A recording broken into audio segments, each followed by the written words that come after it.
বানিয়ে নিয়েছিলাম ব্রোকলির রেসিপি। তো এই যে দেখো, এটা হলো সবুজ ফুলকপি বা ব্রোকলি। এটা কিন্তু শরীরের পক্ষে খুবই উপকারী। তো ব্রোকলির ডাঁটগুলো একদম বাদ দিয়ে এরকম ভাবে ছোট ছোট টুকরো করে আমি প্রথমে কেটে নিয়েছি, আর তার সাথে নিয়ে নিয়েছিলাম কিছুটা আলু। এখন কড়াইয়ে বেশ কিছুটা তেল দিয়ে ব্রোকলিগুলোকে ধুয়ে পরিষ্কার করে বেশ কিছুক্ষণ টাইম ধরে আমি লবণ আর হলুদ দিয়ে ভেজে নেব। ঢাকা দিয়ে দিয়ে গ্যাস কমিয়ে অনেকক্ষণ ধরে ভাজতে হবে, প্রায় মিনিট 3 ধরে, কেননা ব্রোকলির একটা গন্ধ আছে, সেই গন্ধটা তরকারিতে ভালো লাগবে না। তো এখন আমার ব্রোকলিগুলো একটু লাল লাল করে ভাজা হয়ে গেছে।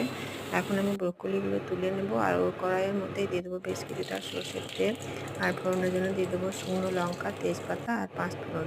তেলটা বেশ ভালো মতো এলে ওর মধ্যে আমি দিয়ে দেবো কেটে রাখা আলুগুলো।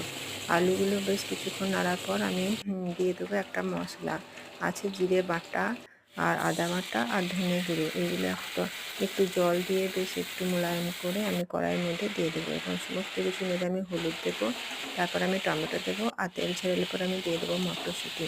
এখন বেশ কিছুক্ষণ নাড়ার পর আমি ভাজা ব্রোকলিগুলো দিয়ে দেবো, আর লবণ দিয়ে জল ঢেলে দেবো।